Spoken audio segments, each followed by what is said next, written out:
अभिवादन स्वीकार कीजिए ब्रजेश मिश्रा का और आप देखना शुरू कर चुके हैं द डिबेट। बहनों भाइयों, भारतीय जनता पार्टी ने लक्ष्य रखा है 400 पार, लेकिन 400 सीटों का आंकड़ा पार करना असामान्य और असाधारण टारगेट है। भारतीय जनता पार्टी को लगता है कि राम मंदिर, प्रधानमंत्री नरेंद्र मोदी की लोकप्रियता, केंद्र सरकार की जन कल्याणकारी और परोपकारी योजनाएं, लेकिन बात इससे लग रहा है बन नहीं पा रही, इसलिए अब सीएए लागू कर दिया गया है देश भर में। लेकिन सीएए को लेकर पूरे देश भर में अपोजिशन ने इस मसले पर एक डिफरेंट ओपिनियन प्रस्तुत की है। हालांकि अपोजिशन के कई दलों ने इससे खुद को इस स्टैंड से अलग भी किया है। लेकिन बहनों भाइयों, क्या सीएए लागू होने के बाद क्या ये वोट बैंक की राजनीति है, या वाकई में इस देश में जो अन्य 3 देश हैं जो हमारे पड़ोसी देश हैं, अफगानिस्तान, पाकिस्तान और बांग्लादेश, यहाँ की जो माइनॉरिटीज़ कम्युनिटी है, हिंदू, सिख, ईसाई और बौद्ध, जो भारत में शरण लिए हैं 2014 के पहले के, क्या उनको नागरिकता देने से किसी वोट बैंक का निर्माण होता है, या फिर उनको उनका जायज़ हक दिया जा रहा है? मसला इसलिए भी उठा है क्योंकि ये काम चुनाव के पहले हुआ है। कानून कब बना था? 2019 में। इम्प्लीमेंटेशन नियमावली कब बनी? अभी।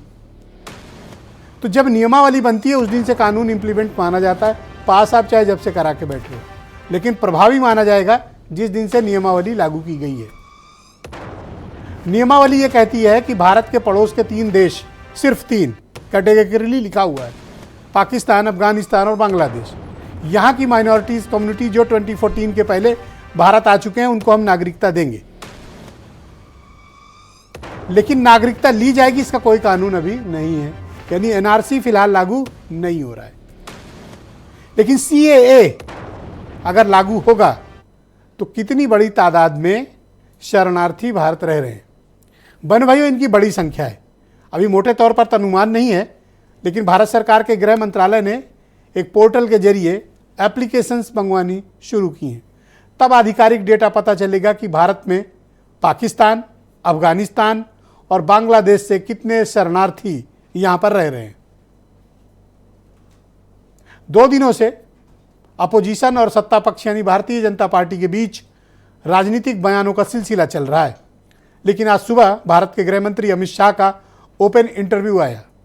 उन्होंने ये बात कही और चुनौती दी कि ये सिर्फ नागरिकता देने का कानून है, लेने का नहीं, और जिनको भी शरणार्थी रखा गया है वो वैध दस्तावेजों के जरिए भारत में आए हैं, सिर्फ उन्हीं को ही नागरिकता मिलेगी।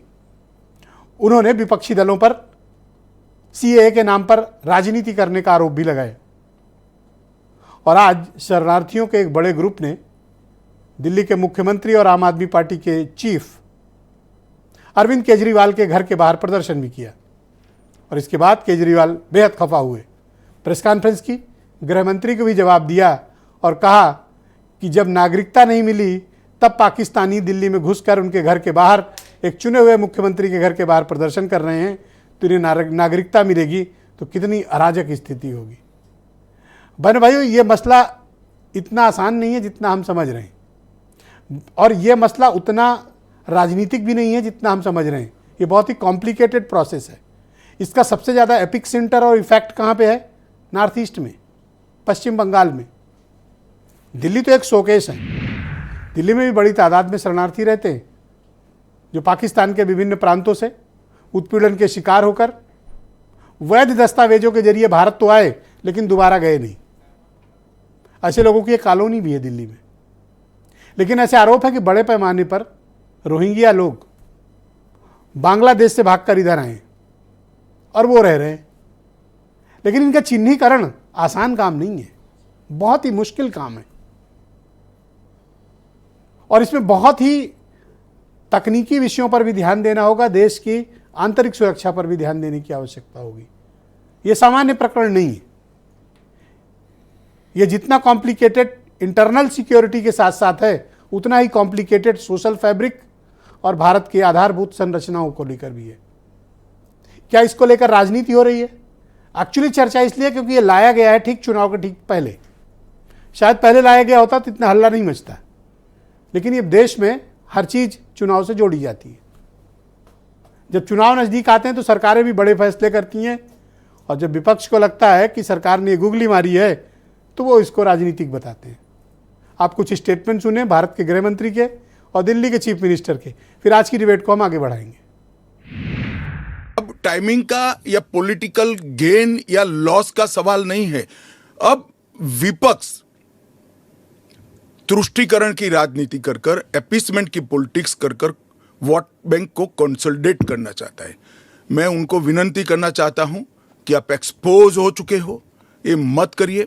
पूरे देश की जनता जानती है कि सीएए इस देश का कानून है और ये 4 साल में मैं कम से कम 41 बार बोला हूं कि ये होगा, चुनाव के पहले होगा। एक तरह से दरवाजा जो खोल रहे हो, इनको जो लीगल बना रहे हो, ये देश के लिए बहुत खतरनाक है और इतनी भारी संख्या में इसके बाद घुसपैठियां आने वाले हैं जिसकी हम कल्पना भी नहीं कर सकते। देश के लोगों के टैक्स का पैसा आप पाकिस्तान और बांग्लादेश के लोगों को यहां लाके उनको बसाने में खर्च करना चाहते हो, ये मंजूर नहीं है इस देश के लोगों को। अगर वहां पे आए हुए लोगों को बसा दिया गया, पाकिस्तान के लोगों को पूरे देश के अंदर जगह जगह बसा दिया गया, क्या आपको ये मंजूर होगा? क्या आप अपने आप को उनके बीच में सुरक्षित महसूस करोगे?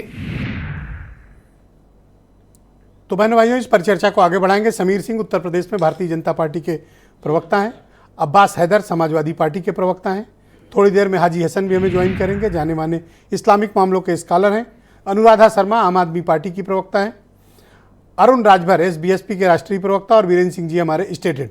बहुत शुक्रिया और धन्यवाद इस कार्यक्रम में आप सभी का मेरे साथ उपस्थित रहने के लिए। समीर सिंह जी, मैं आपसे जानना चाहता हूँ, अपोजिशन के एक बड़े वर्ग ने आरोप लगाया है कि दरअसल ये इंटरनल सिक्योरिटी के साथ खतरा है और बीजेपी अपना वोट बैंक बनाने के मकसद से बांग्लादेश, पाकिस्तान और अफगानिस्तान के शरणार्थियों को नागरिकता देने जा रही है। नहीं, देखिए ब्रजेश जी, माननीय हमारे गृह मंत्री आदरणीय अमित शाह जी हमारे पार्टी के राष्ट्रीय अध्यक्ष भी रहे हैं और अभी उनका वक्तव्य भी आपने चलाया। उन्होंने बार बार कहा है कि सीएए किसी की नागरिकता लेने का नहीं, नागरिकता देने का कानून है।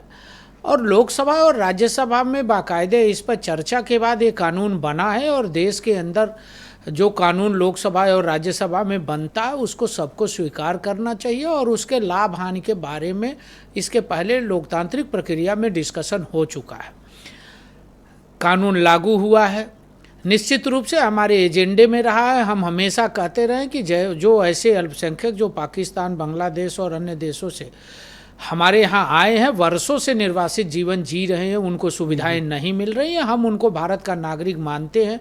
हम उनको भारत का नागरिक बनाएंगे, उनको सुविधाएं देंगे और उनके सुख दुख के हम भागीदार बनेंगे। यह भारतीय जनता पार्टी के एजेंडे में भी है और ऐसा हम मानते भी हैं। दूसरा, अगर अरविंद केजरीवाल की बात करेंगे तो वो हमें लगता है कि इतने अपॉर्चुनिस्ट हैं कि वो कब क्या कहेंगे इसकी कोई गारंटी नहीं है। आज उनको जो लोग हमारे भाई हैं, हमारे परिवार के सदस्य हैं, भारत और पाकिस्तान के बंटवारे के समय चाहे पाकिस्तान में रह गए हों और पाकिस्तान और बांग्लादेश के बंटवारे के समय वो बांग्लादेश में रह गए हों, वो भारत आए हैं किन्हीं परिस्थितियों में, उनके ऊपर अत्याचार हुआ, अन्याय हुआ, वो भाग के आए।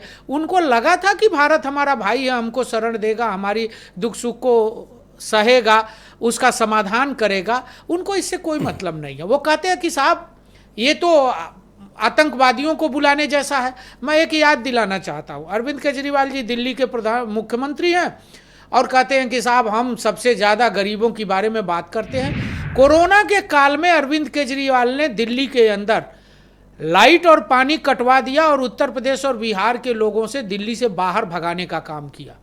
कोरोना के अंदर दिल्ली की सरकार फेल हो गई और उत्तर प्रदेश और बिहार के लोगों को अगर हमारे गृह मंत्री जी, प्रधानमंत्री जी ऑक्सीजन न उपलब्ध कराते और उत्तर प्रदेश की सरकार अगर उनको बस लेके उपलब्ध न करा के उनको अगर उनके घरों तक नहीं पहुंचाती, तो हमें लगता है कि दिल्ली के पर मसला इस बात का है कि इसमें आप सिर्फ माइनॉरिटीज का चयन कर रहे हैं, जो उन जगह पाकिस्तान में जैसे, तो इसमें मुसलमान क्यों नहीं जुड़ा हुआ है? क्या उसको नागरिकता नहीं मिलेगी अगर उसका इन पड़ोसी देशों में उत्पीड़न हो रहा है? तो देखिए ब्रजेश जी, इसमें ऑलरेडी हमारे देश के मुसलमान नागरिक हैं और इस्लामिक राष्ट्र के नाते बांग्लादेश और पाकिस्तान दोनों काम कर रहा है।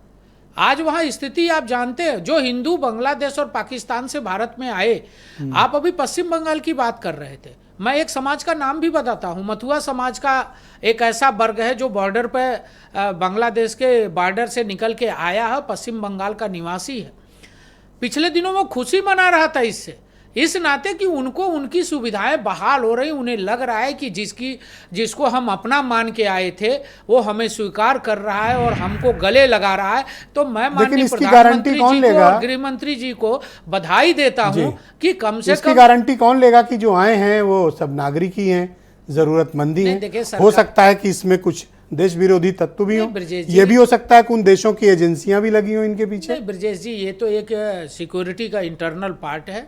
सरकार ने एक कानून बनाया है, हमने ऑनलाइन सबको अप्लाई करने के लिए कहा है। जो लोग अप्लाई करेंगे हम उसका परीक्षण करेंगे, उनको हम नागरिकता देंगे। लेकिन मैं पूछना चाहता हूं, जो लोग आतंकवादी और बाकी सारी चीज़ें लोगों को बना रहे हैं, कौन सा आदमी ऐसा है कि इसी देश के अंदर कश्मीर के हिंदू दिल्ली के अंदर शरणार्थी बन के रह रहे थे? अरविंद केजरीवाल ने कब कहा कश्मीर के बारे में, कब बात की? आम आदमी पार्टी की प्रवक्ता अनुराधा शर्मा मेरे साथ। 25 सेकंड में अपनी बात समाप्त कर दूं ब्रजेश जी। कब उन्होंने उनका दर्द महसूस किया?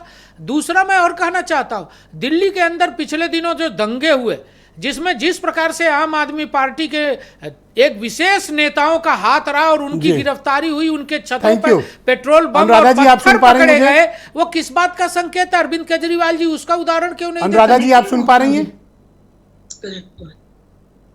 अनुराधा जी मेरी आवाज आ रही है आप तक? ओके, मेरा उनसे संपर्क नहीं हो पा रहा, कोशिश करेंगे उनसे जल्दी कनेक्ट करने की। अब्बास हैदर समाजवादी पार्टी के प्रवक्ता हैं।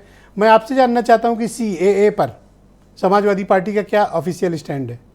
देखिए ब्रजेश जी, थोड़ा सा समय चाहूँगा आपको कि बहुत ही इम्पॉर्टेंट मसला है। अभी भारतीय जनता पार्टी के प्रवक्ता की जो बातें थी उसका सार सिर्फ इतना था कि ये नागरिकता कानून लाने की आवश्यकता इसलिए थी कि जो शरणार्थी हैं उनको जल्दी से नागरिकता दी जा सके। क्योंकि देखिए पहले ही हमारे देश में दूसरे कानूनों के तहत जो शरणार्थी इन देशों से या और देशों से हैं उनको नागरिकता देने के नियम है, नागरिकता देने का प्रावधान है। और ये वो भारतीय जनता पार्टी की सरकार है, जैसा आपने भी कहा कि 4.5 साल लग गए इनको नियमावली बनाने में, जो 2 घंटे का मुश्किल से काम था जब चुनाव का इंतजार करते कि चुनाव आएगा नियमावली बनेंगे। देखिए इस विषय पे 2 पक्ष हैं। पहला तो व्यवहारिक पक्ष है कि ये कह रहे थे कि हम उनको सुख सुविधाएं दे सकें। आप जो आपके देश के एग्जिस्टिंग नागरिक हैं उनको तो सुख सुविधाएं दे नहीं पा रहे हैं। 2.25 लाख लोगों ने तो एक वर्ष में, वर्ष 2022 ने हमारे देश की नागरिकता छोड़ी है। आप किसानों की बात करें, युवाओं, महंगाई, बेरोजगारी की बात करें, मैं इन विषयों पे ज्यादा डिटेल में इस समय बात नहीं करना चाहता हूं, मैं विषय पे रहूंगा।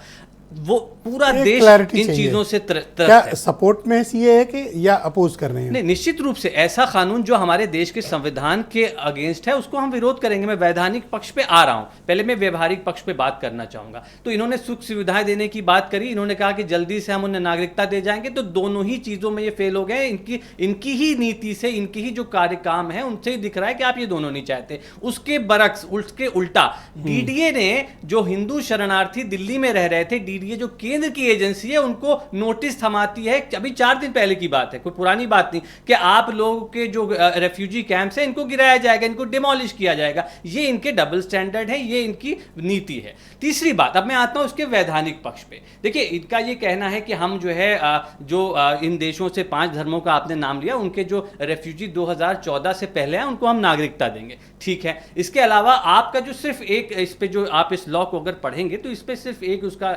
स्ट्रक्चर में एक बेसिक चीज है कि जो रिलीजियसली प्रोसिक्यूटेड है, जिनको धर्म के आधार पर प्रताड़ित किया जाता है, उनको हम नागरिकता देने की बात कर रहे हैं। जबकि आप अगर 5 धर्म की बात करें, इसके अलावा हजारा हैं, इसके अलावा शिया हैं, इसके अलावा अहमदिया हैं और बहुत सारे ऐसे सेक्ट्स हैं जो रिलीजियस के आधार पर प्रताड़ित हैं। इतने आ रहे हैं तो विरोध हो रहा है, आप और 4 जुड़वा दे रहे हो। मैं जोड़ नहीं रहा हूं, मैं लीगल आधार पे बात कर रहा हूं। और तीसरा सबसे महत्वपूर्ण बात है, अगर आप मानते हैं कि यह आपको मुसलमान की तो बात करनी नहीं है, तो इसके अलावा एथीस्ट हैं, जो नास्तिक हैं, जो किसी धर्म को नहीं मानते, जो एग्नोस्टिक हैं, एथीस्ट हैं, उनको भी तो नागरिकता देने की आप बात नहीं कर रहे। चाहते और लोग बुला लीजिए। नहीं, मेरी बात पूरी होने दीजिए आप। देखिए, और दूसरी बात यह है कि मान लीजिए 2014 में कोई व्यक्ति आ गया, वो क्रिश्चियन था, उसने 2014 से पहले इन 3 देशों से हमारे देश में आ गया और उसके बाद वो धर्म परिवर्तन, उसने धर्म को डिनाउंस कर दिया, छोड़ दिया, वो क्रिश्चियन से अब एथीस्ट हो गया, नास्तिक हो गया, तो क्या आप उसको नागरिकता नहीं देंगे? क्योंकि जो आपका शेड्यूल 1C का एफिडेविट है वो इन 5 धर्मों पे आपको टिक लगाना है।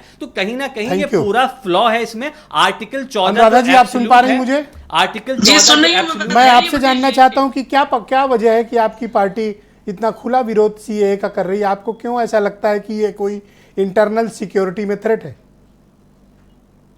ब्रजेश जी, मैं भी भाजपा के प्रवक्ता को सुन रही थी।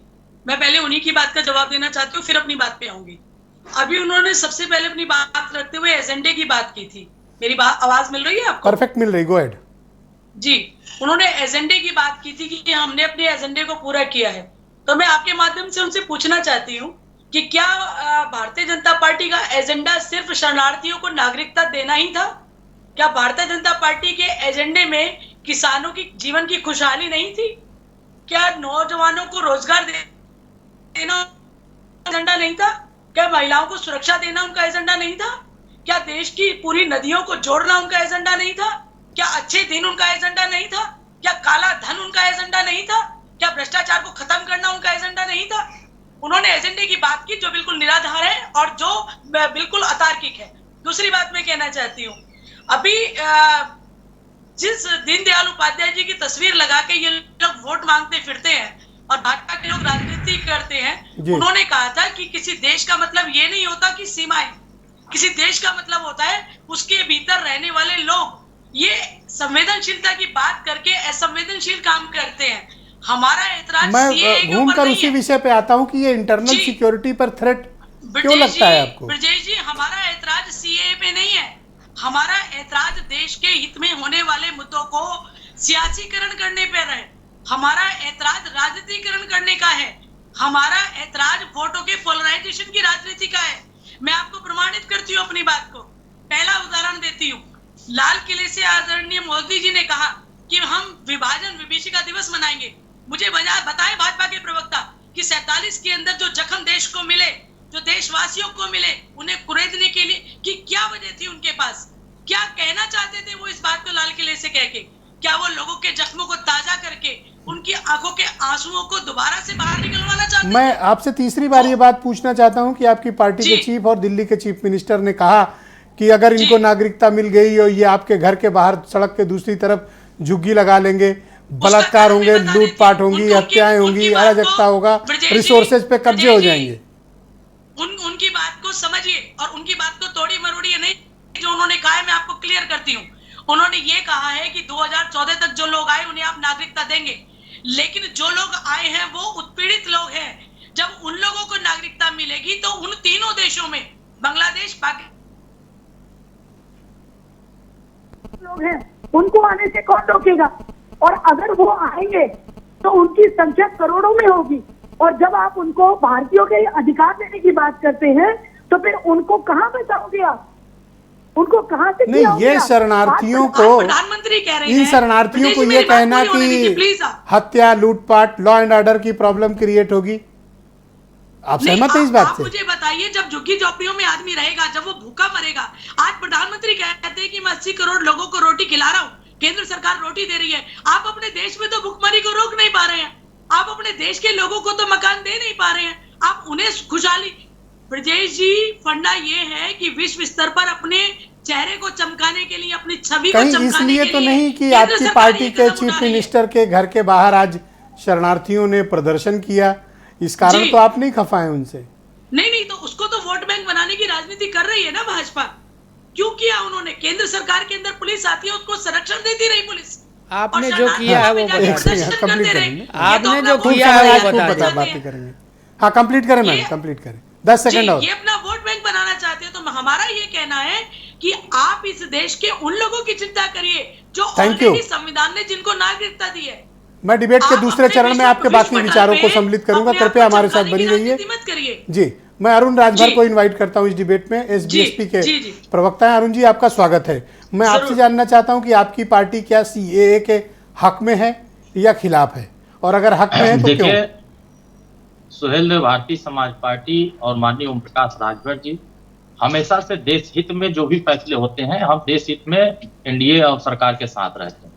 और हमने तो खुल करके इस बात का वकालत किया कि जब आजादी के बाद से जिन लोगों ने लड़ाई लड़ी कि हमें नागरिकता दी जाए, तो किन लोगों ने प्रचार किया कि नागरिकता छीनी जाएगी।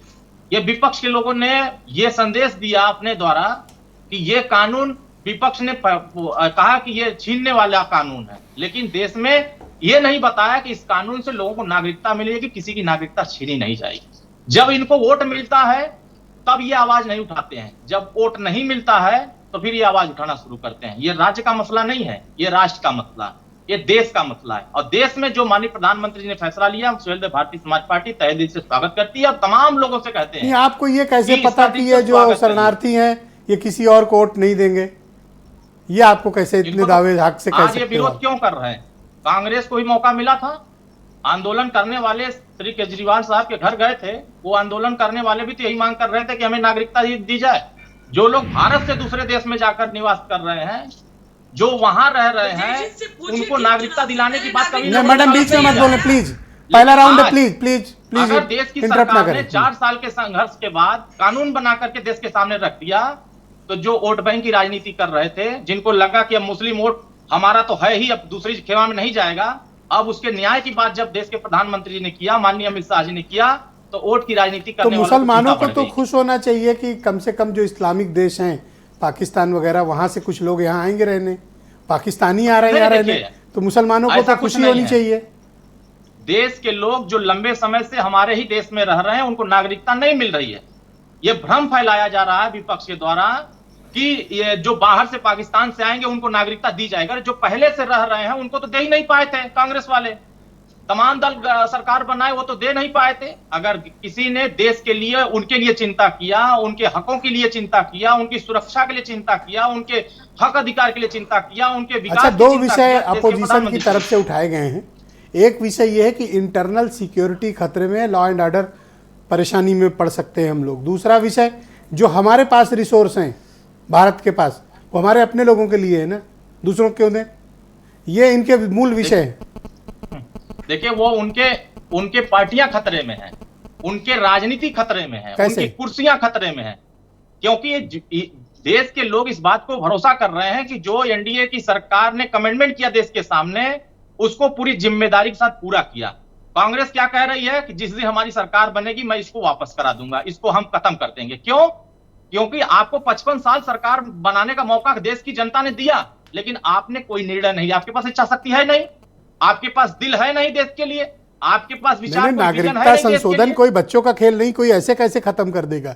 दुनिया भर अभी की तो निगाहें किसी ने होती कहा हैं, है आप ना- किसी की नागरिकता, नहीं, एक सरकार बड़े आए नेता दूसरी कह रहे हैं खत्म इस करे, ये बच्चों का खेल नहीं है। देश के बड़े नेता सर ये कह रहे हैं, कांग्रेस पार्टी के बड़े नेता कह रहे हैं कि हमारी सरकार बनेगी तो मैं इस अधिनियम को वापस करा दूंगा। क्यों कह रहे हैं?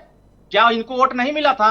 जिन लोगों ने इस बात की चिंता किया, जिन लोगों ने लड़ाई लड़ी, क्या इन लोगों ने वोट नहीं दिया? देश के लिए अगर किसी की हिम्मत है काम करने के लिए, किसी के अंदर साहस है काम करने के लिए, तो देश के प्रधानमंत्री आदरणीय मोदी जी के अंदर काम। अगर उन्होंने पर अरुण, ये 33% बताओ महिलाओं कि को ये आरक्षण जो दिया- अवैध रूप से रह रहे पाकिस्तानी, ये दिल्ली की सड़कों पर प्रदर्शन कर रहे हैं, नहीं, तो अब गलत वैध बात नहीं, है। अब उनको तो वैध बनाने के लिए तो कानून आया कि अब इनकी जांच होगी। जैसे आप जाते हैं जब एयरपोर्ट पर, तो पूरा आपकी स्क्रीनिंग होती है ना, उसी तरीके से स्क्रीनिंग आपकी सबकी होगी। जितने लोगों को ऑनलाइन फॉर्म भरवाया जा रहा है, पूरी स्क्रीनिंग होगी। वास्तव में अरे आप तो क्या स्क्रीनिंग करेंगे, कुछ पहले पैंट से में रह थोड़ी रहे हैं कि नहीं छिपाए रह होंगे रहे? जी। अब पता नहीं कहाँ से नहीं, आए हैं, किस एजेंसी ने भेजा, ये सब कैसे पता चलेगा? ऐसा कुछ नहीं है। इस देश में यही तो भ्रम फैलाया जा रहा है। हम कह रहे हैं जो बंगाल में रह रहे हैं, बंगाल में जो रोहिंग्या लोग आकर के बसे हुए हैं, क्या इनके पास प्रमाण है कब से बसे हैं? अगर वो हमारे भारत में है, दूसरे देश से आते हैं, वोट दे करके बंगाल में ममता दीदी को आगे बढ़ाते हैं, और वही जब आतंकवादी घटनाएं करते हैं तब तो देश के प्रति चिंता नहीं होती है। तब चिंता मोदी जी करते हैं कि ऐसे लोग भी अगर हमारे देश में प्रवेश करके ऐसा घटना करते हैं तो तो हम ये आम इसका आदमी जवाब देंगे, पार्टी ऐसे वाले लोगों के क्यों कानून आज बनाएं। सुबह से बवाल किए पड़े हैं? देखिए, उनको चिंता ये भी सता रही है कि अब हम जिनको मूर्ख बना करके, जिनको हम गुमराह करके वोट ले रहे थे, अब वो वोट एनडीए के खाते में चला गया, वो वोट शिफ्ट हो रहा है एनडीए के साथ। एक बड़ी तो आबादी आप महिलाओं पक्का हो की कि है, ये सब सबसे अगर ज्यादा वोटर बन गए तो एनडीए को वोट देंगे? 100% देंगे। देश के लिए जो काम करेगा, अगर उनके लिए न्याय कोई देगा, अरे तो ये किसको कह वोट के तो देंगे? आप इल्जाम विपक्ष के पक्का किए दे रहे हो। नहीं, हम इल्जाम ठीक, नहीं अच्छा लगा रहे, बीरेन जी मैं आ तो गए, थोड़ा हकीकत बीरेन बता जी रहा का हूं। पक्ष ले लें। बहुत शुक्रिया आपका, धन्यवाद। बीरेन जी, मैं आपसे जानना चाहता हूं, ये सीएए के कानूनों को लेकर आज एक बड़ा राजनीतिक विवाद कल देर रात से चल रहा है, और आज तो बल्कि बहुत ज़्यादा फ्लेयर अप हो गया। होम मिनिस्टर के इंटरव्यू के बाद आम आदमी पार्टी के सुप्रीमो के घर के बाहर प्रदर्शन भी किया शरणार्थियों ने। इसका क्या राजनीतिक इम्पैक्ट आप देखते हैं? देखिए, ये जो कानून है ये कहता है कि 2014 तक जो लोग अफगानिस्तान से, पाकिस्तान से और बांग्लादेश से भारत में रह रहे हैं, जो मुसलमान नहीं हैं, उनको सीए के तहत नागरिकता दी जाएगी। यानी कि जो भारत के पसंद करते हैं, भारत के अलावा जिनका कहीं आसरा नहीं है, लेकिन वो मुसलमान नहीं हैं, हिंदू हैं, सिख हैं, ईसाई हैं, बौद्ध हैं, इनको नागरिकता दी जाएगी। मुसलमान इसमें अगर है तो उसको नागरिकता नहीं मिलेगी। ये असली मामला है और यहीं पर यह अफवाह भी फैलती है जी कि सरकार सीए के बहाने मुसलमानों को प्रताड़ित करना चाहती है। एक अफवाह यह भी आती है कि इस नागरिकता कानून में मुसलमान को शामिल न करने से जो आर्टिकल 14 है संविधान का, समानता का अधिकार, उसका उल्लंघन होता है। मुसलमान को भी इसमें शामिल होने का मौका मिलना चाहिए। ब्रजेश जी, नागरिकता हर देश देते हैं, दुनिया में बहुत सारे देश देते हैं, बाहरी लोगों को भी देते हैं। कई देश ऐसे हैं जो पैसा लेके नागरिकता देते हैं, अपना नागरिक बनाते हैं। लेकिन घुसपैठियों को, आक्रांताओं को, अपराधियों को, आतंकवादियों को कोई नागरिकता नहीं देता है जी और देना भी नहीं चाहिए। तो ये एक छानबीन की प्रक्रिया जरूर होनी चाहिए, इसमें किसी को कोई ऐतराज नहीं है।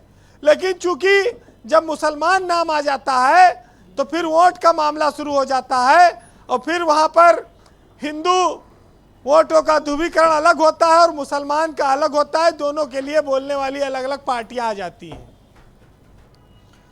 महत्वपूर्ण बात यह है कि जब घर के ठंडे चूल्हे पर जी अगर खाली पतीली है तो बताओ कैसे लिख दूं कि धूप फागुन की नसीली है।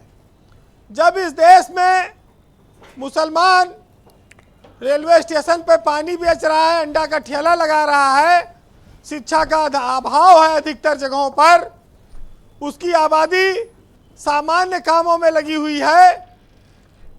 ये जरूर है कि वोट के मामले में वो एकजुट हो जाते हैं या एक धार्मिक भावनाएं आ जाती हैं, लेकिन उनका जीवन स्तर बहुत ऊंचा नहीं है। समानता का उनको अधिकार है। लेकिन सीए ने जब इस बात के 2019 में आई ये बात, तो मुसलमान इसको लेकर धरने पर उतर आया। दिल्ली में, लखनऊ में महीनों धरने चले। तमाम सारी आशंकाएं थीं, वो आशंकाएं अब धीरे धीरे निर्मूल साबित हो रही हैं, अब वो साफ हो रही हैं। तब एक बात ये बहुत प्रमुखता से उठी थी कि मुसलमानों को अपने पूर्वजों के प्रमाण पत्र देने पड़ेंगे, सीए के तहत ये कानून में है। ये बड़ी अफवाह थी, इससे बहुत ज़्यादा डर गए लोग और नाराज भी हुए। लेकिन आज ऐसी कोई स्थिति सीए कानून के तहत नहीं है। अब यह आशंका भी समाप्त होनी चाहिए। और सीए कानून को लेकर उत्तर प्रदेश में हम चर्चा जरूर कर रहे हैं, लेकिन इसका सबसे बड़ा असर बंगाल, बिहार, आसाम, इन जगहों पर आप देख सकते हैं। यहाँ की भौगोलिक संरचना में भी बहुत बड़ा बदलाव आएगा अब नागरिकता पर जब इस पर विचार होगा। बहुत बड़ी संख्या में वहाँ पर मुस्लिम हैं, बांग्लादेश से आए हुए लोग हैं जी जिन्हें सीए के दायरे से जो बाहर हैं वो वोट भी डालते हैं। वहाँ पर ममता बनर्जी का और किसी का और नुकसान भी हो सकता है, वो भाजपा के जो खिलाफ वोटर हैं। यही असली लड़ाई है सीए को लेकर, यही असली। पर आपको क्या लगता है कि अरविंद केजरीवाल ने इतना बोल्डली डायरेक्ट इसको हेड ऑन कोलिजन क्यों किया? उनको क्या इसमें लाभ और हानि दिखती है? देखिए, केजरीवाल ने तो जब राम मंदिर पे उद्घाटन पे मामला आया था तो लोग बहिष्कार की, दूसरी पार्टियां केजरीवाल के हम सुंदरकांड के पाठ कराएंगे दिल्ली के हर मंदिर में। वो हिंदुओं के साथ भी हैं, वो मुसलमानों के साथ भी हैं, उनको वोट हर जगह चाहिए। भाजपा और केजरीवाल ये दोनों ऐसे हैं कि तुम डाल डाल हम पात पात। ये असली लड़ाई यही लड़ रहे हैं, भाजपा से नहीं तो इतना लड़ाई कौन लड़ पाया? केजरीवाल ही। अब मनीष सिसोदिया जेल चले गए, संजय सिंह जेल चले गए, केजरीवाल ही बचे हैं। देखिए क्या भाजपा उनका हाल करती है। वैसे मुसलमान का जब जब मामला आता है तो सियासी दल भी हल्ला मचा रहे हैं, उत्तर प्रदेश से लेके देश के अन्य राज्यों में भी। अब जिसको जहां पर वोट मिल जाए, लेकिन ममता बनर्जी से लेके आसाम तक ये आग ज़्यादा लगेगी, ये लोगों को जानना और समझना होगा। सीए से मुसलमानों को डरने की ज़रूरत नहीं है। कोई मुसलमानों की नागरिकता सीए से छीनने नहीं वाला है, न जा रही है। ये नागरिकता बाहर से आए हुए लोगों के लिए कानून है। जो इस देश में मुसलमान पहले से रह रहे हैं उनके लिए कोई खतरा नहीं है। संगठनों को इस पर जागरूकता चलाना चाहिए। तो मूल बात बस ब्रजेश जी इतनी है, ये धार्मिक मामला है। जहां चुनाव खत्म हो जाएगा सीए का कोई नाम लेवा नहीं बचेगा। आदम गोडवी का एक शेर है, सुनिएगा। हिंदू और मुसलमान के एहसास पर है, कैसे रहते हैं ये सुनिएगा। कि हिंदू या मुस्लिम के एहसास को मत छेड़िए, अपनी कुर्सी के लिए जज्बात को मत छेड़िए। और हम में कोई हूड़, कोई शक, कोई मंगोल है, दफन है जो बात, उस बात को मत छेड़िए। और अगर गलतियां बाबर की थी, जुम्मन का घर फिर क्यों जले। ऐसे नाजुक हालात में वक्त को मत छोड़िए और छेड़िए एक जंग मिलजुल कर गरीबी के खिलाफ। दोस्त मेरे मजहबी नगमात को मत छेड़िए। बहुत शुक्रिया वीरेंद्र जी, बहुत बहुत धन्यवाद ग्राउंड जीरो से अपने इनपुट, फीडबैक और पॉलिटिकल ऑब्जर्वेशन के लिए आपका बहुत बहुत धन्यवाद। बहन भाइयों, इस डिबेट के दूसरे चरण को प्रारंभ करते हैं।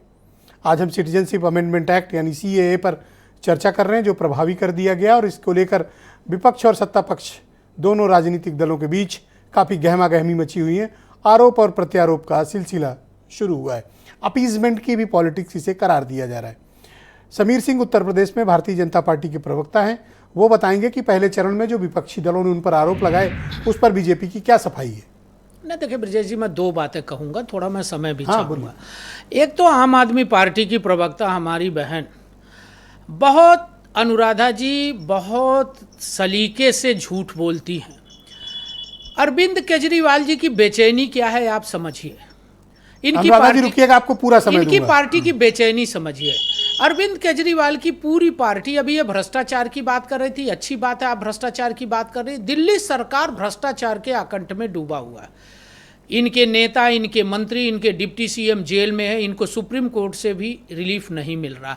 अरविंद केजरीवाल जी को बार बार नोटिस के बाद भी अरविंद केजरीवाल नहीं जा रहे हैं। न्यायालय की नोटिस के बाद भी न्यायालय की अवमानना कर रहे हैं। और जिस प्रकार से दिल्ली को उन्होंने बर्बाद किया है वो दिल्ली की जनता जानती है। अब उनको जो हमारे शरणार्थी हैं उनमें आतंकवादी दिखते हैं, और जो आतंकवादी जैसी घटनाएं करते हैं उनमें उनको कार्यकर्ता दिखता है। तो ये अरविंद केजरीवाल के आंख पे जो चश्मा पड़ा है वो उसका कमाल है। दूसरी बात मैं कहूंगा कि उत्तर प्रदेश और देश की जनता, दिल्ली की जनता अरविंद केजरीवाल को समझ गई है। बहुत दिन तक उनका झूठ चलने वाला नहीं है। दूध का दूध, पानी का पानी आने वाला है। अगर ऐसा न होता तो अरविंद केजरीवाल दिल्ली के अंदर कांग्रेस से समझौता न करते। आरोप इसलिए लग रहा है क्योंकि आपकी इसकी जो लाने की टाइमिंग है ना, वो चुनाव घोषित होने के ठीक कुछ दिन पहले की। कभी भी तो आरोप तो लगेंगे। मैं तो कह रहा हूं 14 से, मैं फिर वही कह रहा हूं कि दूसरा विषय, अभी हमारे वीरेंद्र जी ने दो बातें कही कि जुम्मन का घर नहीं जलना चाहिए और गरीबी पर काम होना चाहिए। मैं पूछना चाहता हूं, हमारे पैनलिस्ट बैठे हैं, कि एक भी उत्तर प्रदेश के अंदर बता दें कि उत्तर प्रदेश के अंदर कोई दंगा हुआ हो 7 साल के अंदर, किसी जुम्मन का घर जला हो, और अगर किसी ने कोई ऐसी घटना की होगी तो पुलिस ने उसके साथ सख्ती से कार्रवाई की है, चाहे वो किसी जाति धर्म संप्रदाय का रहा हो, उसके खिलाफ उत्तर प्रदेश की पुलिस ने कड़ाई से काम किया है। दूसरा मैं कहना चाहता हूं, विकास कैसे होगा। माननीय प्रधानमंत्री जी जब देश के प्रधानमंत्री बने 14 में, तो उन्होंने क्या शुरू किया, जनधन खाता शुरू किया, उन्होंने गरीबों को आवास दिया, उन्होंने गरीबों को शौचालय दिया, उन्होंने किसान सम्मान निधि दी, उन्होंने गरीबों को राशन दिया, उन्होंने बिजली दिया, कोरोना का टीका दिया, खाद कारखाने बंद 5 कारखानों को उन्होंने चलाया, उत्तर प्रदेश के अंदर कानून का राज स्थापित किया, नौजवानों को रोजगार दिया। विकास, स्वास्थ्य और शिक्षा हमारी प्राथमिकता है। ब्रजेश जी मैं पूछना चाहता हूं, अपने लोगों का रिसोर्स इनको क्यों दे रहे हो। नहीं, हम किसको दे, वो भी हमारे हैं, हमने तो सबको दिया। हमने किसको बंद किया। सरकार की एक योजना, किसी भी पार्टी का नेता और प्रवक्ता ये बता दे कि भाजपा सरकार की जो एक योजना जाति के नाम पर है, वो समाजवादी पार्टी का जो हिस्सा उनको मिलेगा वो हम लोग के वो हिस्से से हमारे तो भाई हैं ब्रजेश जी, वो हमारे भाई है। उत्तर प्रदेश और देश के रहने वाला अंदर हर हिंदू मुसलमान हमारा भाई है। उसकी तरक्की, उसका विकास। 3 तलाक का कानून किसने लाया? मोदी जी ने लाया। मुस्लिम महिलाओं को न्याय मिला, ये कौन नहीं चाहता? हमारे सामने समाजवादी पार्टी के प्रवक्ता ये चाहते हैं क्या कि इनकी बहन का तलाक हो जाए, इनकी बहन के साथ हलाला हो? कोई नहीं चाहता, मैं भी नहीं चाहता और ये भी नहीं चाहता। एक देश का एक एक मुसलमान चाहता है कि उसकी बहन महफूज आम रहे आदमी और पार्टी उसकी की बहन के प्रवक्ता साथ अनुराधा कुछ नहीं शर्मा होना को स्क्रीन पे लिए जाए। बोलिए अनुराधा जी, आप क्या कहना चाह रही थी उस वक्त? ब्रजेश जी, मैं अपनी बात को कहने से पहले 2 लाइन अपने भाई को कहना चाहती हूँ, समीर जी को। एक तो मैं उनको ये बता दूं कि मैं रहती दिल्ली में जरूर हूं, लेकिन मैं उत्तर प्रदेश गाजियाबाद डिस्ट्रिक्ट से ही हूं, इसलिए उत्तर प्रदेश के कोई हाल मुझसे छुपा हुआ नहीं है। दूसरी बात मैं उनको कहना चाहती हूं, भंवर जब भी मारेगा उबारा दे के मारेगा। सुनो हुए मछलियों, तुम्हें वो चारा दे के मारेगा। तुम्हारी गलतफहमी है कि अच्छे दिन भी आएंगे। तुम्हारी यहाँ कौन मछली है और कौन भंवर है मैडम? नहीं, जमुना की मछली जनता है। मछली जमुना में कोई बोलने मछली दो, नहीं। प्लीज। जनता पार्टी जमुना में कोई मछली नहीं। बोलिए। मार दिया आपने। और जो शातिर दुश्मन है सहारा मार दे के मारेगा।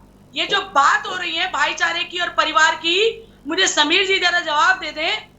अरे आग कश्मीर आपने से लगाया जो था। एक सेकंड सुन लो उनकी बहन बात। जी, आग आपको आपने लाता हूँ लगाया स्क्रीन पे, था। 2 मिनट रुक जाओ बस। सीए पे आग हाँ, आपने उनको बोलने लगाया दीजिए। था, पत्थर आपने बोलने चलाया दीजिए था, फिर, पेट्रोल एक सेकंड, आपने एक सेकंड, चलाया रुक था और आपका विधायक जेल हाँ, गया तो था। उनको बोलने दीजिए। बोलिए बोलिए। आपका विधायक जेल गया था। ऐसे मजा नहीं जेल आएगा। कौन 1 बाय गया? 1 बाय 1। हाँ मैडम बोलिए आप। हाँ ब्रजेश जी, मुझे इनसे पूछ के बताइए कि दिल्ली के अंदर जो कश्मीरी पंडित सड़ रहे हैं आज कैंपों के अंदर, क्या वो इनके भाई नहीं थे? उनको सब 370 सुविधाएं दी थी किसने सेंट्रल खत्म गवर्नमेंट किया? ने। दूसरी बात 370 किसने बात मैं खत्म उनसे किया? पूछना अगर चाहती एक एक करके किया। मैं आपको सीधे कनेक्ट कर दूंगा, बस तुरंत जवाब देना इनका। बोलिए जी, मैडम, मोदी 30 सेकंड और है आपके कहते पास। हैं कि 140 करोड़ मेरा परिवार है और वही भाजपा के प्रवक्ता कह रहे हैं। मैं उनसे पूछना चाहती हूँ कि दिल्ली बॉर्डर पर 700 किसान शहीद हो गए, क्या वो मोदी जी का परिवार नहीं थे? मैं उनसे पूछना चाहती हूँ कि महिला जो देश का गौरव बढ़ाने वाली महिला पहलवान थी, वो घसीट कर पीटी गई जंतर मंतर पे, क्या वो मोदी जी का परिवार नहीं थी? मैं उनसे पूछना चाहती हूँ इस मामले का उत्तर आप क्यों प्रदेश- राजनीतिकरण कर रही हैं? अगर कुछ लोगों को नागरिकता नहीं, मिल रही है जो धार्मिक देखिए, आधार पर प्रताड़ित हमारा हैं, जो- इसका ब्रजेश विरोध जी, क्यों? सुनिए, मैंने ये बात पहले भी कही थी, हमारा ऐतराज किसी भी देश हित के मुद्दे को सियासीकरण करने का है। उसके लिए प्रमाण के लिए मैंने आपको कहा था, ठीक चुनाव से पहले आप महिला बस वो कर ले, शक्ति कंप्लीट वंदन आता हूं करते हुए आपके। महिला बिल लेके आए, आपने लागू नहीं किया। आप ठीक चुनाव से पहले सीए ले आए। तो अब आपकी आपको पार्टी ये का पहले नेक्स्ट याद नहीं स्टेप आया? क्या होगा अनुराधा जी इस मामले पर? जी आपकी पार्टी का Sorry? इस मुद्दे पर क्या नेक्स्ट स्टेप है? क्या आपकी करेंगी आवाज अब? ब्रेक हो रही है ब्रजेश जी। मैं ये जानना चाहता हूं कि इस मुद्दे पर आपकी पार्टी अब आगे क्या करेगी? हमारा ये कहना है कि इस बिल को वापस लेना चाहिए, इस कानून को वापस लेना चाहिए। ये देश के युवाओं के, ये इस देश के Thank रहने you. वाले लोगों के भविष्य के लिए बहुत शुक्रिया उचित नहीं है। समीर जी, ये आपको मैं उनके 20 हितों सेकंड के देता लिए हूं, अब आप घातक इनको है। कुछ रिप्लाई हमारा ये करना चाहेंगे। कहना गो है। अहेड। देखिए बोलिए। ब्रजेश जी, दिल्ली के अंदर ये रोजगार देते नहीं, स्वास्थ्य के अंदर, कोरोना के अंदर इन्होंने उत्तर प्रदेश और बिहार के अरे लोगों को आपने भगा दिल्ली- दिया। मैडम प्लीज, आपने मैडम रोजगार प्लीज, नहीं आपको दिया। सुनना दिल्ली चाहिए। के स्कूल, आपकी आतिशी जी दिख रही थी अभी अरविंद केजरीवाल के साथ, आतिशी का वीडियो दिखा दूंगा आपको। उन्होंने कहा कि विद्यालयों में भ्रष्टाचार है, सुविधाएं नहीं है। मैंने नहीं कहा, ये आपके शिक्षा मंत्री ने कहा।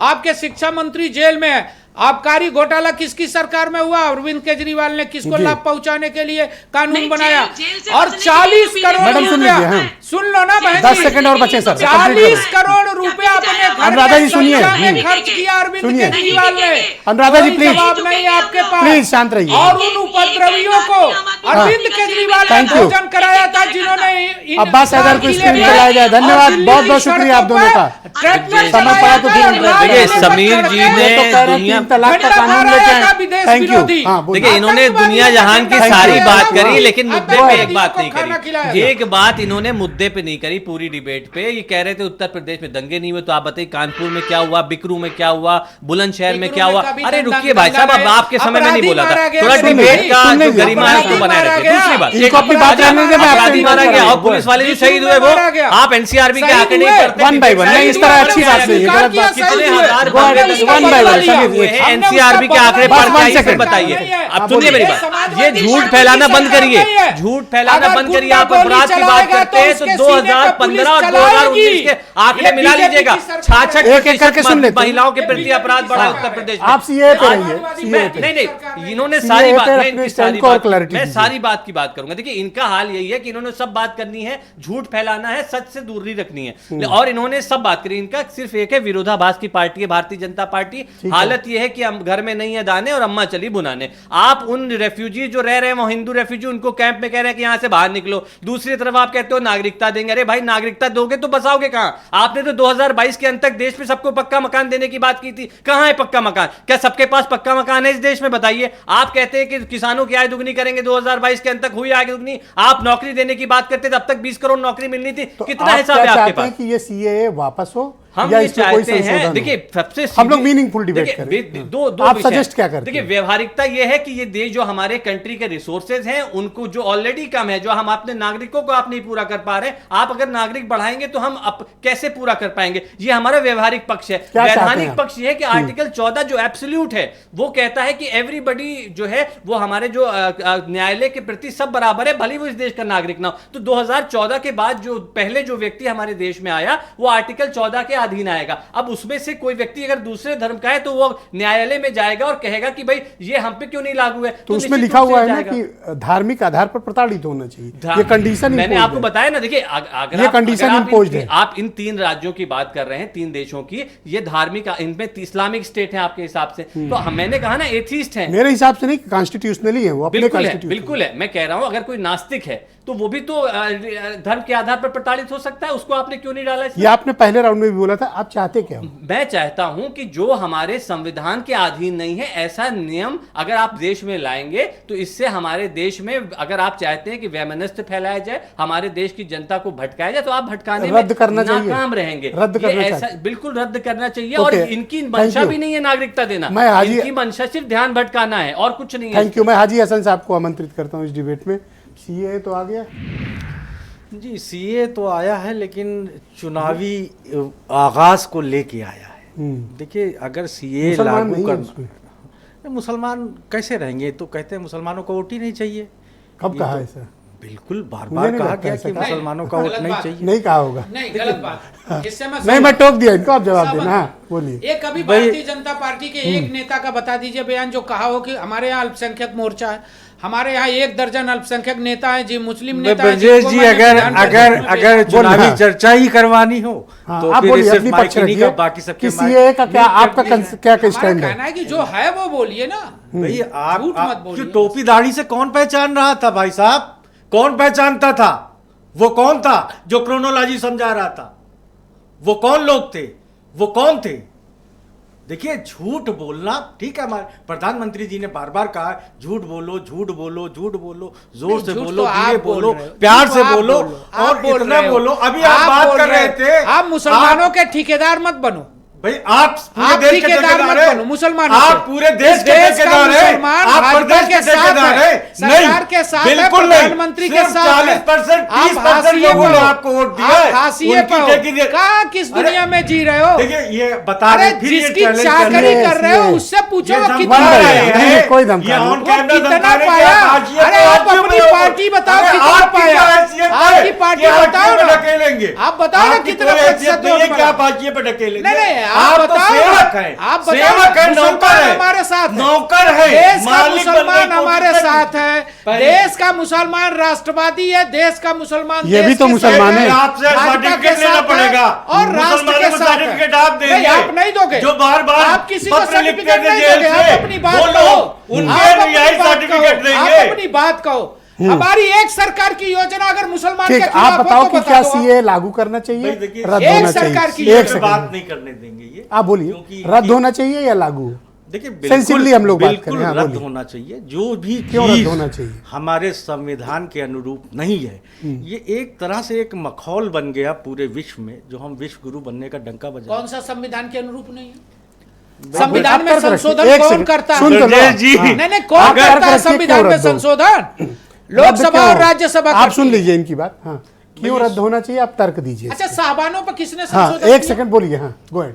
भाई देखिए ये क्यों पहले रद्द होना तो- चाहिए, आप ये बताओ। जी बिल्कुल, क्योंकि भाई, संविधान देश की हमारे संसद में न let him मानना। speak. हमारे जी, संविधान देश की इनको संसद क्या बात को नहीं करनी नहीं चाहिए? करने देंगे। राज्यसभा को ये यही है, इनको बोलना नहीं चाहिए। ये बोलने का अधिकार हाँ, इनको बोलने नहीं चाहिए। अब बोल रहे हैं कि देश बोल- के संविधान को न बोलने का मानना, ये अधिकार कहे तो नहीं एक नहीं बारी, देना बोलते चाहिए। नहीं। फिर आप यही काटना है इनकी बात। कि हाँ। ये आप बोलो, और अधिकार की क्या आप बात क्यों है? इंटरेक्ट करते हो? आप बोलो, आप क्यों रद्द होना चाहिए? कारण बताओ मुझे। सवाल ये है कि चार जब कारण बताओ। हमारे संविधान पहली प्रस्तावना में भी कि हम धर्मनिरपेक्ष राष्ट्र हैं, ठीक है, हैं, तो धार्मिक आधार पे भेदभाव जब हमारे यहाँ हमारी प्रस्तावना में संविधान की है कि धार्मिक आधार पे कोई भेदभाव नहीं होगा, तो हमारी आसपास जितने भी कंट्री हैं उसमें धार्मिक रूप से जो भी प्रताड़ित हो उनको नागरिकता उनका दीजिए। कहना है कि अखंड भारत का हिस्सा है, तो हमारी नैतिकता भाई ये तो कहती फिर है। 14 साल से आज वो मिनिस्टर 10 ने साल बोला। से खंडित क्यों है भारत? ये भी तो आपने वादा किया था। क्या चाहते हो, लड़ाई कि कर अखंड- लें?